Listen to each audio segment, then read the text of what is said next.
You're listening to Weird and Dead, the paleontology podcast that tells evolution's most embarrassing and bizarre stories. I'm Amy Atwater. And I'm Meaghan Wetherell, and we're two living scientists who are weirdly excited about dead things. In this episode, we get way too excited about dead things as they were dying because we're talking about signs of illnesses and injury in fossil animals. We're going to talk about dinosaur cancer, the logistics of getting fucked up hard enough to leave a mark on your bone, and the nasty, pus-filled consequences of surviving an animal bite. Like always, our podcast talks about some disgusting stuff, so please read through the content warnings before continuing. This is going to be an interesting episode, as I know how gross it's going to be. So just be fully prepared. And to start, we're going to talk about one of the organisms that introduced me to this topic of being able to see injury, disease, all these problems in the bone. And that is arguably probably the most famous case of paleopathology in the fossil record for dinosaurs, at least. And that would be Big Al, the Allosaurus, who is really famous because they made... Can I tell you really quick? I've been thinking that Al was a T-Rex this whole time. I forgot that he was an Allosaurus. But that's why I didn't do that research project. I was like, oh yeah, Al, that T-Rex that had all those problems.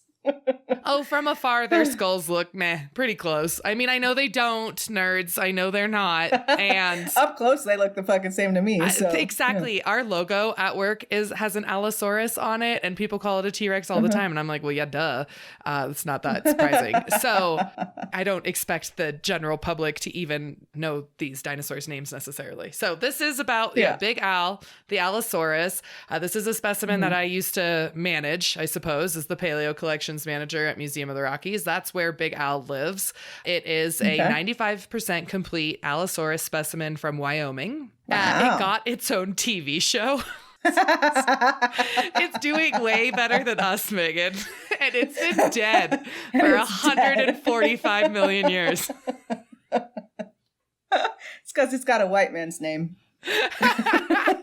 And was found and published on and celebrated by exactly those folks and us and everyone else. We all get inspired by dinosaurs. And so there was the Ballad of Big Al. I always just hear that Paul Simon song, You Can Call Me Al. That's always what I think about when I hear Big Al. Anyway, it is a really cool fossil because it's 95% complete. That's insane. That is in paleo world. Yeah. That's pretty great for a large animal. That's great. And then what's really spectacular about it is that this poor dinosaur shows signs of 19 different pathologies. So pathologies meaning, as we will get into, injuries, signs of collecting disease. Illnesses. Yeah, exactly. Literally like a Girl Scout badge. They were just one here, one there. So all of the different places that this dinosaur had injuries, where they also showed signs of, healing while also getting much worse. So this animal lived through these experiences. They did not all happen at once. It really was like a obstacle course of hell. It has injuries to its ribs, its gastralia, which is its tummy ribs. They're cute. We got the vertebra that are messed up are so the back ones, the neck ones, the tail ones, chevrons, which are the cute little part that hang off of a tail, scapula, so one of the shoulder blades got messed up. Part of the claw on one of the hands shows signs of it would have been really ouchy to attack with. We also have injuries to the hips. And then the ones that really stick in my brain the most are the ones on the metatarsals and the phalanges of the foot. They are really, really, really intense. I only have 2 pictures this episode. I did good. So you can go ahead and scroll down. That looks like a rib that's shoved through a donut of what I'm assuming is bone. Yeah. Mm-hmm. Yeah. Yep. Donut bone. That's the messed up rib, which was described as having a giant hole of pus, which is probably the first of many times you're going to hear that word this episode. Just buckle up, y'all. And then the one that really makes me cringe is the one of its foot. So that's the second picture I have for you. Oh, buddy. That looks like a crinoid. Yeah, that does. Looks like the pierced a crinoid.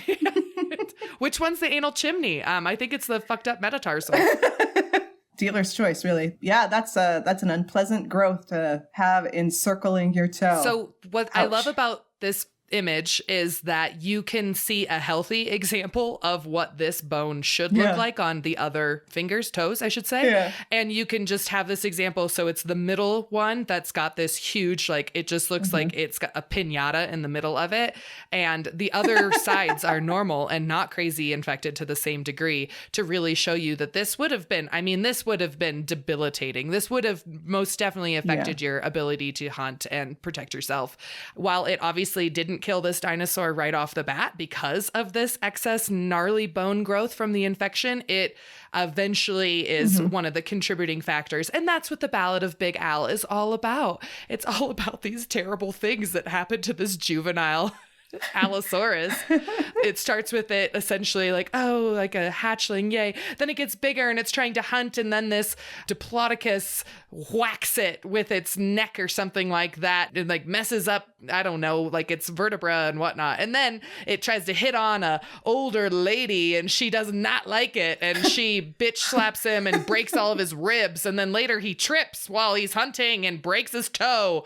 I mean, it's like very dramatic. So I've never actually watched it. I'm just reading the Wikipedia summary. That's a lot of main character energy from yeah, they describe it in the paper. It's a great paper from 2002 looking at it. And yeah, on a lot of the parts, like specifically that rib I showed you and that messed up toe bone would have had a fistula with it, which was an opening on the skin for pus discharge. And that is the type of stuff I've been reading about. So please explain some of these concepts, these definitions, and why we're talking about this disgustingness today. Yeah, so paleopathology is just kind of the study of all of the terrible shit that could have possibly happened to you before you became a fossil. And we're going to be talking a lot about antemortem stuff today. So there's antemortem, which is before death, perimortem, which is around death and is frequently this is what you died from, and postmortem, which is stuff that happened to you after you died. Maybe you got eaten by something, maybe you got gnawed on. And we're mostly going to be talking about stuff that happened to you before you died, because that's the only way that you can develop these features. It's not that Al got a bone infection and passed away immediately. Sadly for Al, Al suffered for a long time. So a lot of the animals we're talking about today, they had to actually suffer, because the things that we're looking at are your bone attempting to deal with an infection, to deal with an injury, to heal itself. And it's not always successful. And if it was fully successful, we wouldn't see that thing before you died. So we're talking about antemortem stuff here today. So we're not talking about maybe you'll talk a little bit about it, but we're not really talking about bite marks and predation and all of that stuff. We're mostly going to be talking about, we're going to talk about a little, but dying doesn't produce pus. And that's really the topic of today's episode. That was the qualifier. We discussed this. It was what are the parameters of this, of all the injuries? Only the ones that are pus producing. Yes. Yeah. Our tentative title listed here is either paleopus or paleopathology and gross pus bones. Pyogenic, by the way, is the official Latin term for produces pus. And so pretty much most of what we're talking about today is something that produces pus. So when you are looking at paleopathology, regardless of what sort of injury or illness you're looking at, the basic idea is that bone is either added or bone is removed. And that can look like bone is moving, right? If you get scraped and healed, you're gonna develop ridges, but that's not bone being moved. That is bone remodeling itself, and bone being added basically after you've had bone injury. So all forms of paleopathology that we're talking about today are some form of the bone is being added or the bone is being removed for one reason or another. And that is how you can tell that it's not healthy bone. Because healthy bone has an expected amount of bone. You can look at the other toes on Al's feet and you can see smooth outside bone where there should be smooth bone, rough bone where there should be muscle attachments. But there's usually the easiest way to tell that something is healthy is by looking at other members of its species, because that's how you cross compare, right? Otherwise, you might do what some early paleontologists did and assume that some of the grossness that we're going to talk about with Oriodonts, for example, was species distinct. So turns out that some early paleontologists in like the 40s and 50s looked at some very sick Oriodonts and thought each one was a different species because of its different degree of sickness. The easiest way to tell that that's not the case and that you're actually looking at disease is to cross-compare individuals, especially if they're coming from the same formation. That's a really nice, easy way to look at them. But healthy bone also kind of has like a pretty consistent look to it, I would say. I know it when I see it. It's usually pretty smooth. You know it when you see it. Yeah, so healthy bone typically has, at least in mammals, I'm sure other animals have this too, but I don't care about them, so whatever. You can decide if it does or does not happen in a dinosaur. But the inside of the bone, you'll have some hollow spaces if it's like your long bone.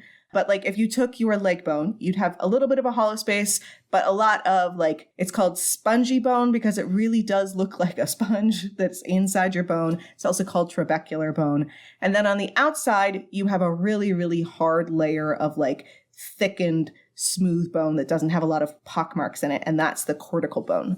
But the very outside of that can have small attachments for like tendons. It can have places where blood vessels are going in and out. It can have foramina, which is a big hole where nerves go through. So in order to identify healthy bone versus unhealthy bone, you can't just look at something and say, there's a hole in it. Clearly this animal was sick. That would be like looking at a skull and being like, there's two big holes right here in front of the nose. Clearly that animal is dying when really those are eye sockets, right? So you do have to kind of cross-compare these things. Yeah. There's a lot of different ways that the bone can be impacted, right? So with Big Al, it sounds like there was some trauma involved. Right. It's considered to be injuries for some of them. However, the paper does go into probably what you're about to talk about, which is like, injuries versus like infections or illnesses. And then there's a whole category of idiopathic of we don't really know, but it's fucked up.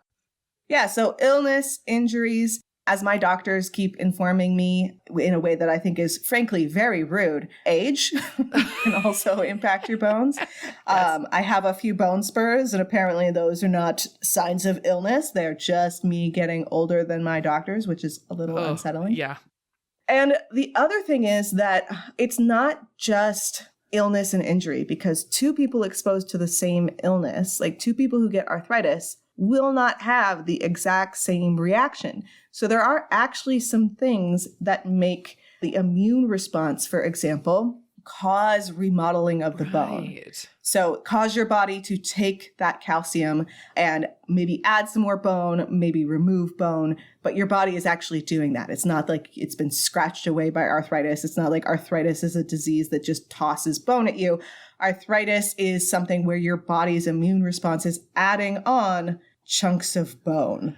So can you guess, Amy, what are some of the things that would make you more likely to have an immune response? A stronger immune response? I'm on the spot and I'm nervous. Well, you are one of them. So that being a woman, I know that we have more I know that we have more autoimmune diseases. I have psoriasis and there's psoriatic arthritis that I have to look forward to. But yeah, so stress, having a uterus, being alive. Stress, having a uterus, what goes into that uterus? Yeah. Having children. Babies, usually. Oh my God, wait, is that going to make it worse? Yeah, so being pregnant will change your immune response, right? Right. That's why pregnant women have to be really careful. Right. Yeah, you have to be careful about like the things you're exposed to. See your fetus as an alien in your own body. Yes. Yeah, you don't want your immune system to attack your fetus. This is how my sister got cat scratch fever when she was pregnant. The thing that you don't usually actually catch, but you can when your body's trying not to kill the embryo that's inside of you. Women typically have a stronger immune response, which could mean that if a woman and a man were exposed to something that would cause arthritis, because some arthritis is just age, some arthritis is actually caused by diseases. It's called reactive arthritis. And then, of course, there's things like psoriatic arthritis and rheumatoid arthritis, which are autoimmune diseases. Yes, But if you took a man and a woman, the woman's body would react more strongly, potentially giving her more signs of arthritis, but also potentially doing things like healing it faster if it is something like reactive arthritis. So like you're trying to tell me syphilis, there's something a little bit okay? Because I was like, this episode already is disgusting, and now you're bumming me out about my... Now I'm bumming you out. Being female. So your immune response is faster, but like that also, I think, technically means that your healing response, if that immune response is ever decreased, should also be faster, right? So you might get worse bone growths, Amy, but as long as you cure your syphilis afterwards, you'll be fine. Oh, God, let me fucking email my doctor real quick. Psoriasis is a little different. Oh, it also depends on the bone that is injured. Okay. So a lot of what I'm going to talk about today is osteomyelitis, which is bone infection. And bone infection, it often has kind of this characteristic response where the soft outer wrapping around your bone, because your bones come shrink wrapped in something called periosteum. The periosteum, which also deposits something disgusting called bone bark, but periosteum is not on every single bone. So like your sesamoid bones. So your knees don't have periosteum. So they respond differently to infection. The cartilage, like ends of your bones, often don't have periosteum. So if you got like bone infection in your knee joint, your body would behave differently than if you got bone infection in your shin. All of this is to say, depending on your gender, depending on your level of illness, depending on your nutritional status, depending on where the injury occurs, you can have all of these different levels of reactions. So this stuff can look really different. And it also looks really different between things like mammals and reptiles and mammals and amphibians. That said, there are some kind of consistent markers for different ones. So some of them you can identify and say, I know exactly what that is. That is rickets, or that is probably tuberculosis. I rickets. But others you can't necessarily identify as clearly. I know, right? That is going to be really another theme of today, is us laughing at the misery of animals and people. So, yeah, I'm glad at least that most of my stuff is happening to adults, so I don't have to coo over dead, injured babies again. The bright side. Welcome to the show, everybody. Regardless of what sort of thing is impacting your bones, and that can be things like tuberculosis, osteomyelitis, it can be cancers, it can be syphilis, tuberculosis. I already said tuberculosis. Tuberculosis is going to come up a lot today. Because apparently it's very common going back through the fossil record. Yeah. And of course, fractures, getting your bone broken or even bruised, can show up on your bone. But only if that thing doesn't kill you right away. Because all of the things we're talking about are not lethal. And in fact, many of them actually don't impede your ability as a species to reproduce. So you mentioned looking at Al's toe, that looked really painful. And I agree. I don't think that is going to fall into the didn't affect Al's life at all. Just his loneliness. That said, just his loneliness. There are quite a few different things, like Meaghan's bone spurs, that are apparently, they're not necessarily going to cause pain, especially if they don't occur in the periosteum. The periosteum is the thing that has nerves. So if they occur on like a sesamoid bone, you might not necessarily be able to feel it. Sometimes you can have things like neuropathic arthritis, where it damages your nerves so badly that you can't feel it. Which does make your arthritis significantly worse because you just grate your bones against one another. I don't. Yeah. And in the case of some animals, it's like a pattern, not just like random one-off. So a great example would be rhinoceroses. Our friend Kelsey Stilson did a huge project on not just arthritis, but on lots of different types of paleopathologies in the toes of different species of rhinos, and cross-compared that to their body mass and found that, first off, lots of rhinos have arthritis. That does not mean that those rhinos were suffering or that those rhinos were dying, but lots and lots of rhinos, even baby rhinos, can sometimes have arthritis. Wild. Yeah. As these animals get bigger the rhino species, the worse the paleopathology is. And yet rhinos, at least until we hunt the rest of them, are still around. Right? Like there's been plenty of rhinos that have survived. They're still doing it. So still these making things are not arthritic necessarily, babies, you know. Yeah, they're still making arthritic babies.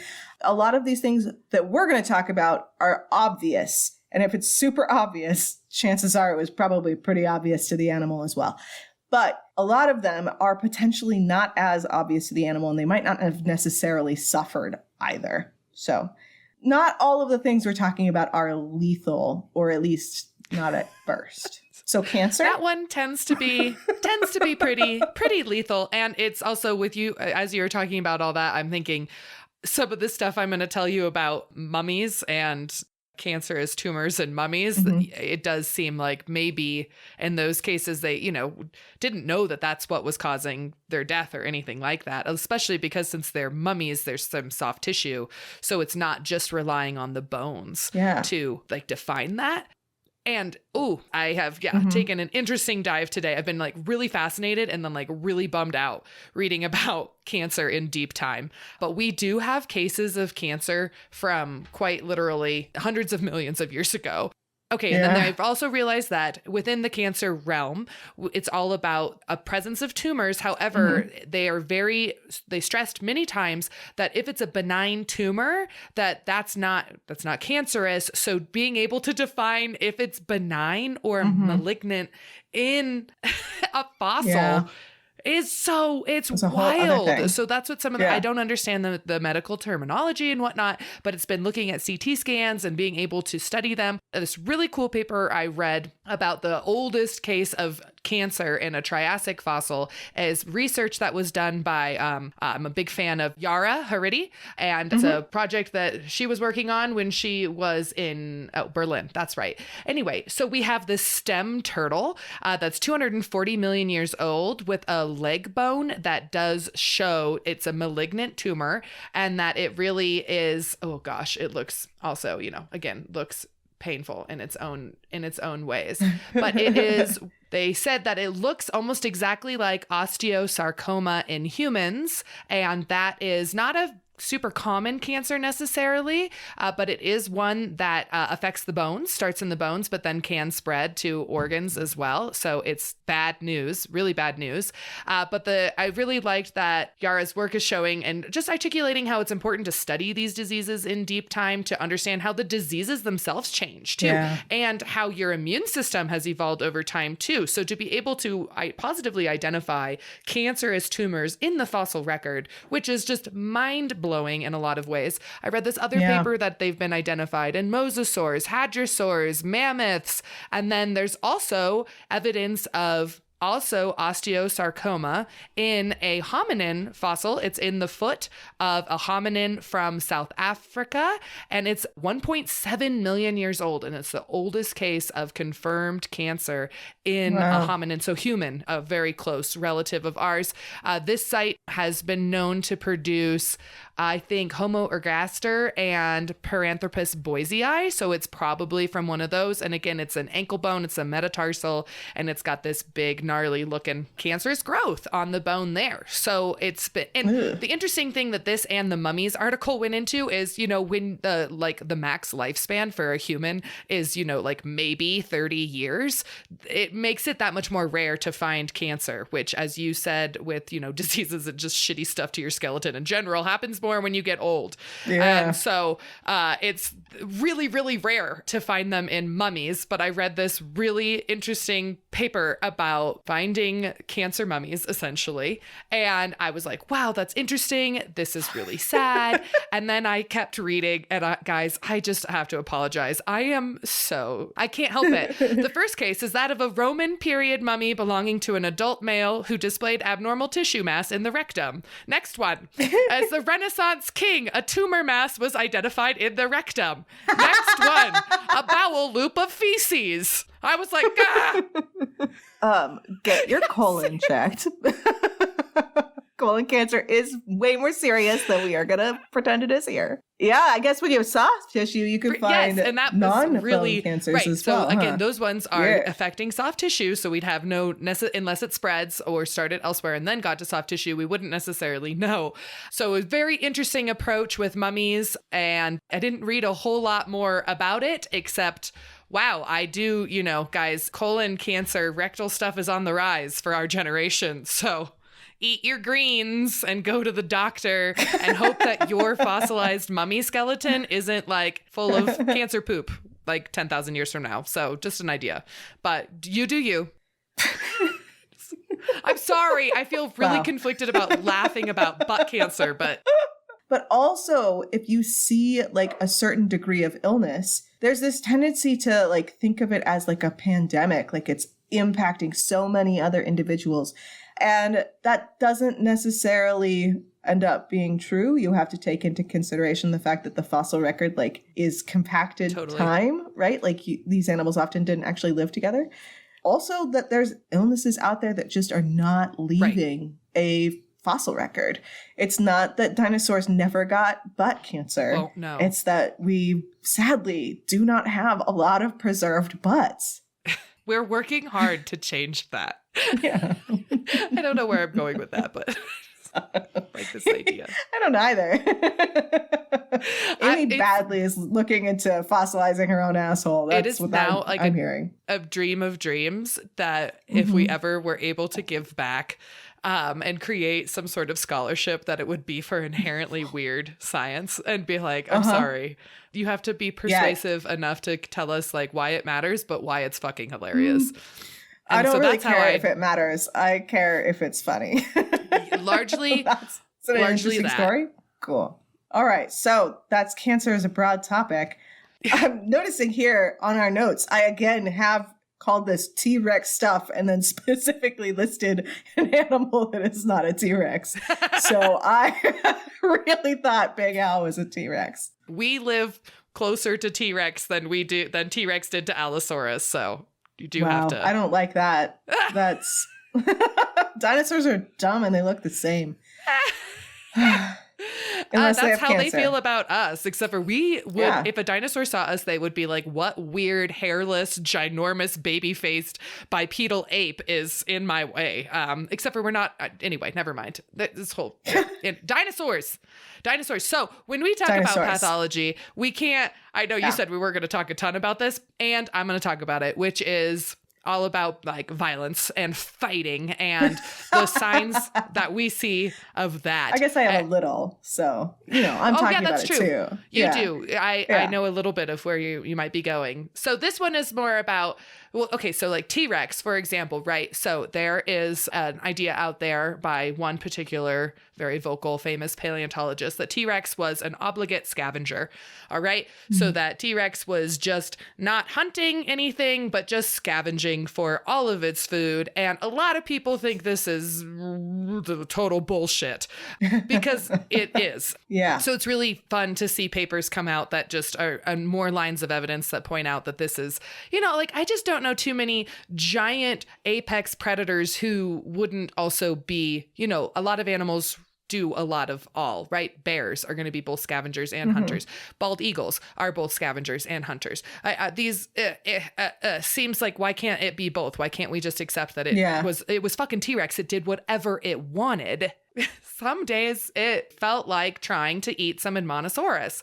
And that is, we have a couple specimens that have, I saw one in Montana that was a healed bite wound in an Admonosaurus, so a big ass duck-billed dinosaur. It was ante-mortem, so it happened before, and we know it because there were signs of healing, so it obviously did not die from that. And for the bite mark of that size for the Hell Creek Formation, the only predator large enough that we know of, maybe there was some giant Bigfoot of the Hell Creek out there. Like saber-fanged Sasquatch. Right, yeah. I'm with scales. Yeah, I'm here for it. Or, feathers. I'm down for that too. However, the simplest explanation is that hadrosaur got bit by a T-Rex and it healed. It didn't kill the T-Rex.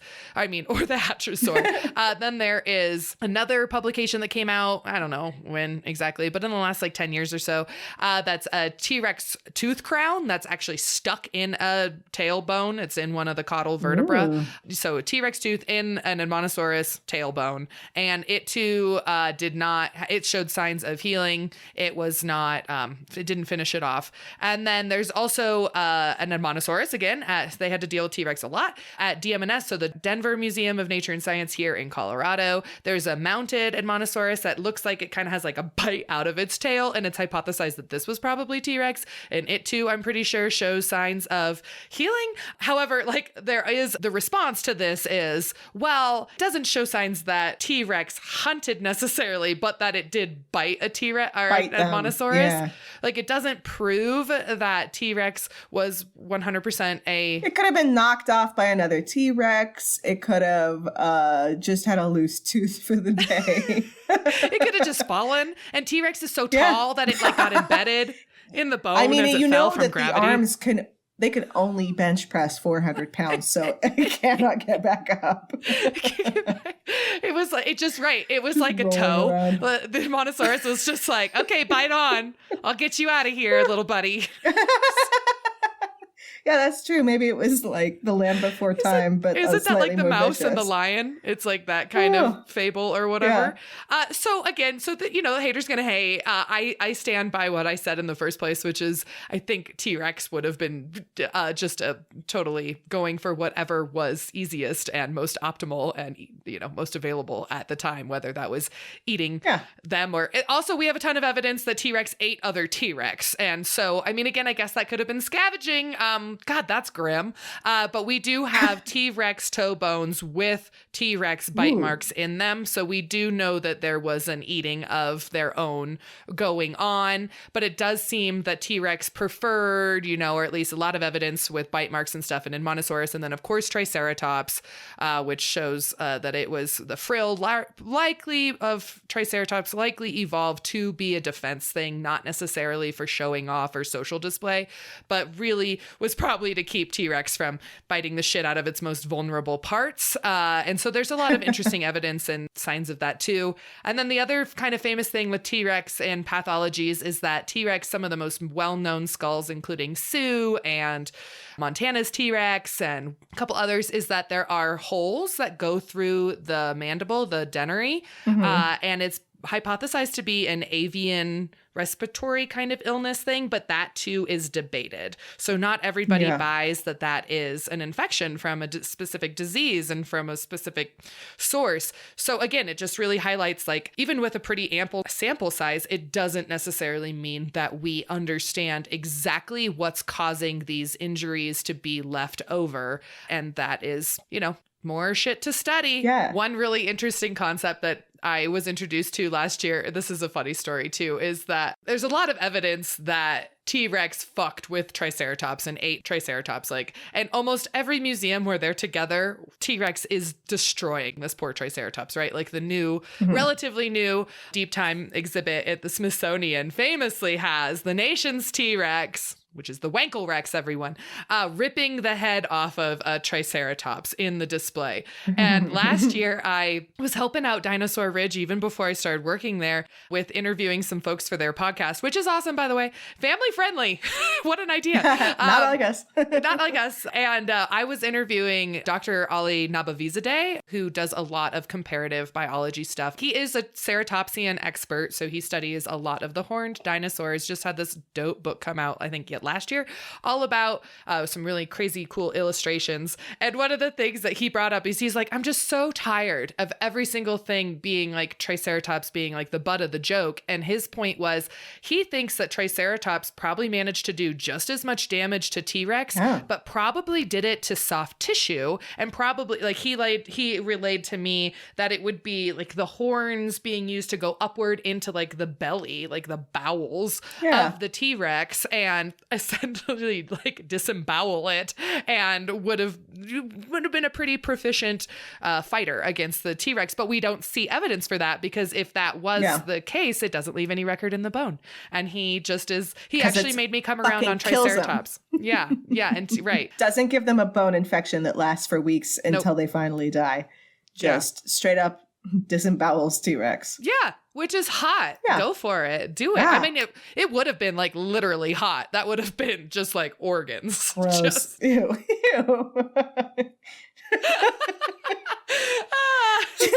Stabbing a T-Rex and coming back with a hat of entrails. That's disgusting. Just like drawn and quartered T-Rex. It's fucking metal.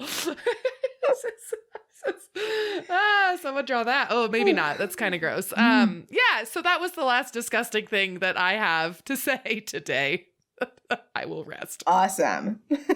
Well, I have quite a bit more disgusting things to talk about because I'm going to start talking about osteomyelitis, which is general bone infection. It can be caused by a lot of different things, and it specifically means infection of the bone. So it's often secondary. So it's not something that you just look at a bacteria and you get. The bacteria has to get into your system somehow, and frequently it has to get actually into the bone. So getting a bite mark is a good way to start osteomyelitis.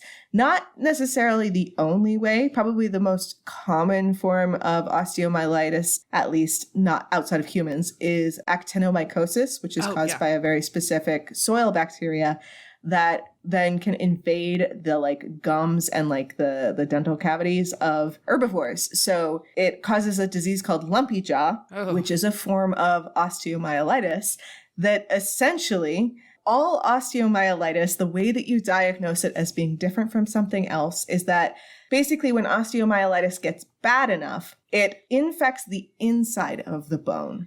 And so as a result, you get pus buildup on the this is going to be really extra gross. You get pus buildup on the inside of your bone. This is also with lumpy jaw.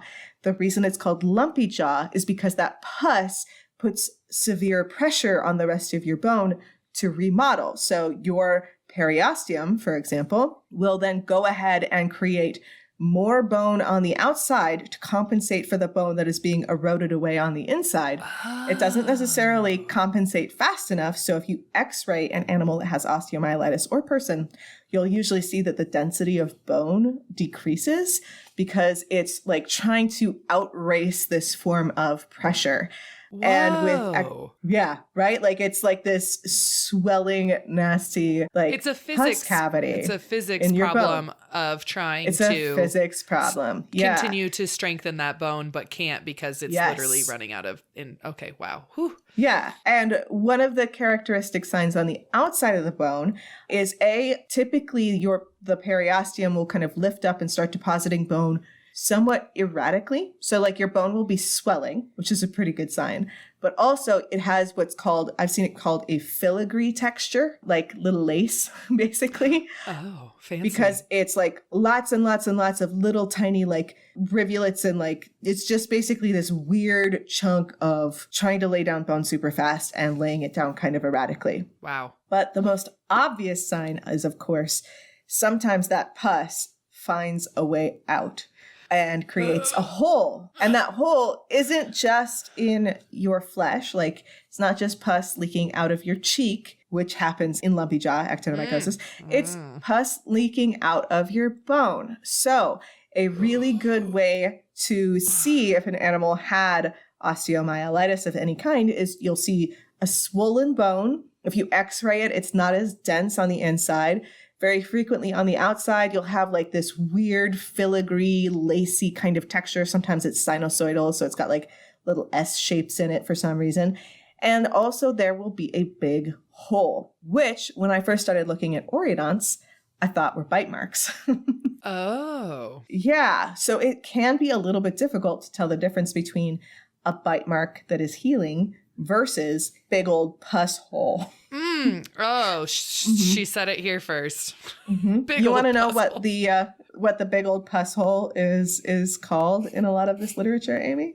Well, what? No, tell me. It's one of your favorite words. It's going to ruin it. Is it called promiscuous hole? Nope. What's a hole that does it all? Oh my God, it's a cloaca? Yeah, it's called a cloaca. It's a pus cloaca? Yeah, a cloaca for pus. That makes it like cute. Yeah.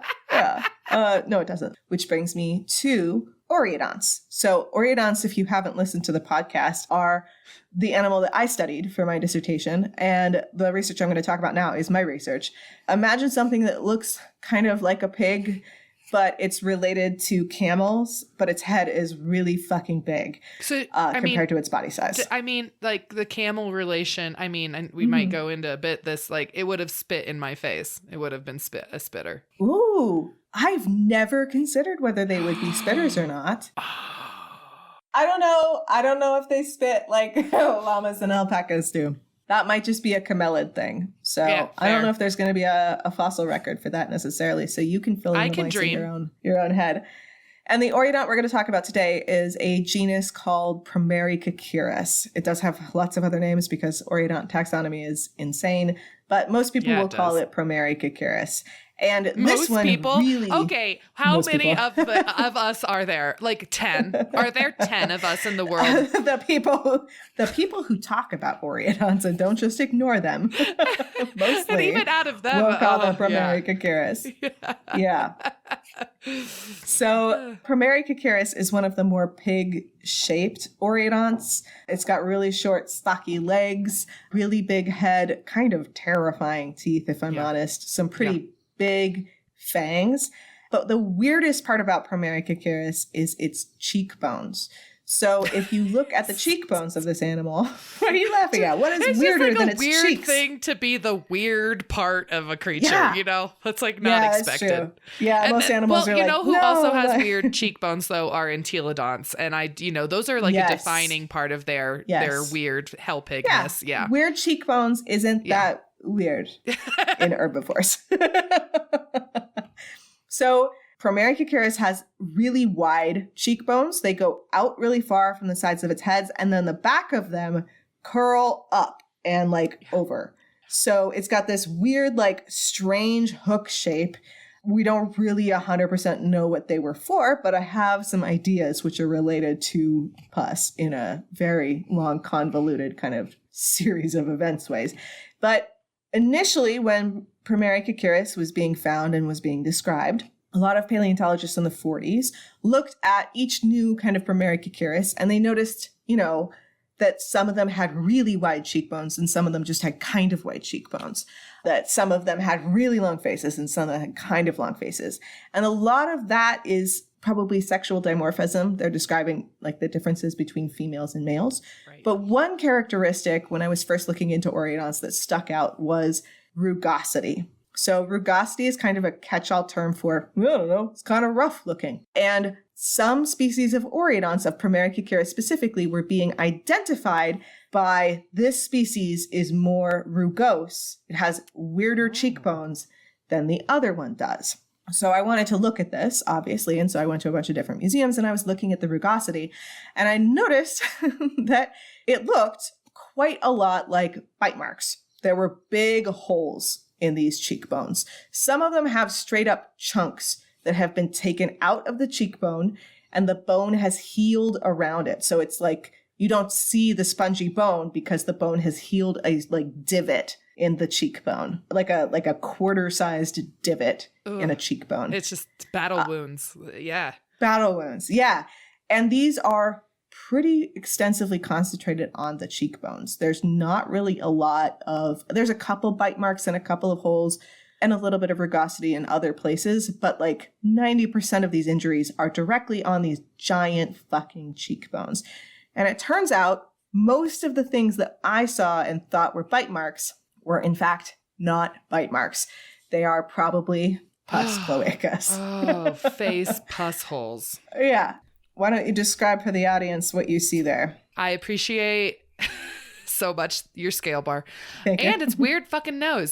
So I'm looking at a beautiful Primaricochirus skull. Mm-hmm. It's got quite is that a sagittal crest? Is that what you'd call that? It is a sagittal crest. They have a very big sagittal crest. They were good at biting. They were pronounced. And it's got big ass fangs. It's got very wide. Honestly, its cheekbones remind me of a human pelvis, right? Like a bowl shape kind of. It's kind of like that. That looks like an ilium in a lot of ways. And then on that zygomatic or jugal, whatever part that is, there's this pea-sized hole that looks like you got a scale bar. How big is it? It's about 1 centimeter long, like in diameter there. And yeah, it looks like it's trying to like gauge its cheekbones or something like that. But it looks like you put it on there so you could like put this on like a necklace and you could string it on a chain. Yeah, so it's got about a centimeter wide hole. Ugh. And below it, you can see kind of like the cheekbone has puffed up a little bit. So that's a very clear sign of osteomyelitis. There was infection inside of that cheekbone. Question on that then. So you're saying, okay, I thought these were bite marks. Now I realize that they're pus drainage routes. Could they be both? Is there a chance that I would imagine the pus looks so. for the path of least resistance? Yeah, so the question is, how does the bacteria get into the body? And why is it specifically going for the cheekbones? Ugh. So when I looked at, I think I had like 50 or 60 Primaricocaris skulls, and I wanted to only use the ones that had cheekbones because that was the ones that we were interested in, is looking at their cheekbones. But of the 50 or 60 Primaricocaris that had cheekbones, 40% of them had some sort of filigree texture, hole, chunks missing, really big bulbous inflated bone, all on their cheekbones. So something is biting them to cause this inflammation. And it is really extensive. I don't know if that picture has shown up yet. It did. Yeah, but that's the underside of the cheekbone. That thing was huge. It was like, I don't know, like 3 centimeters wide because it was so inflated. And it has multiple pus drainage marks because, of course, it's not always just one. And the reason that I concluded that these were pus drainage marks and not necessarily bite marks is kind of complex. So when you have a skull get bitten, if it has a chance to heal before death, you're going to get a very different signature than if it just dies, right? So if an oriodont gets bit and it dies pretty quickly, you're going to have a fairly clean puncture. You'll often have what's called green bone fracturing, where you'll get like conchoidal fractures around the hole. And you won't have signs of bone remodeling. It won't have smoothed itself out. You won't have additional pits or anything. But if it is healed, you will have a hole that has like some degree of like smoothing over. What you won't have is big puffy bone and filigree texture that is spreading out, 5 centimeters away from the hole. If you do have that, that's probably a good indication that it is actually an infection, because that's the bone overreacting, right? That would be an overreaction. I can relate, bone. But I strongly suspect that a lot of these were actually caused by bite marks. I don't know that necessarily the holes that we see are bite marks themselves that have been co-opted into becoming pus drainages. They're not bite marks that became cloacas necessarily, but right. In order to get, it's very hard to get a bone infection. It's not very common in people. It's weirdly common in sheep, but that's one specific type. But osteomyelitis as a general thing is not super common. So basically my theory after looking at all of these different animals with all of these different injuries is I suspect that they were biting each other and it was causing these massive face infections, and that it was probably some sort of really poorly planned dominance display. If you can bite your friend's face and make him injured and pussy, he doesn't really have a whole lot of time or biological energy to concentrate on making sperm or making time. Or to like get in your way while you're eating all those other dead oriodonts. Yeah. But when you think about it, 40% is really fucking high. Like that's a lot of these animals that are actively sick at the time of death. And you said, though, when you were looking at modern stuff like the bighorn sheep and whatnot, there were pretty high percentages with that. So, my next question, which is related, I know part of this answer, but, we talk a lot about sheep, pigs, and camels with oriodonts. I know that camels do a lot of biting, right? I think you've told me that. Are they all biters? Are these all like kinky freaks? I mean, I don't know what a camel really gets up to in its spare time. Sheep definitely are not biters. Sheep are head butters. Ugh. We have had sheep that are nippers, but it's only if you're offering them food. It's not like they're biting as a form of defense. Camels definitely do bite each other and people, and they have pretty nasty fangs. I have not seen bone infection in any of the modern or fossil camel skulls that I've looked at. Oh, interesting. Yeah. And I also don't see any animal in the modern record that has cheekbones like this. Even if you look at things like hippos, which do have pretty wide cheekbones, their cheekbones are situated differently so that they can drop their jaw open all the way. These cheekbones don't seem to have improved the bite strength at all. And unlike in hippos, where the jaws kind of move outwards a little bit with the expanding cheekbones, so like everything is getting wider if you're a hippo. With these guys, only the zygomatic arches get wider. The jaw itself doesn't necessarily seem to expand. So you have this really obvious like characteristic about this organism.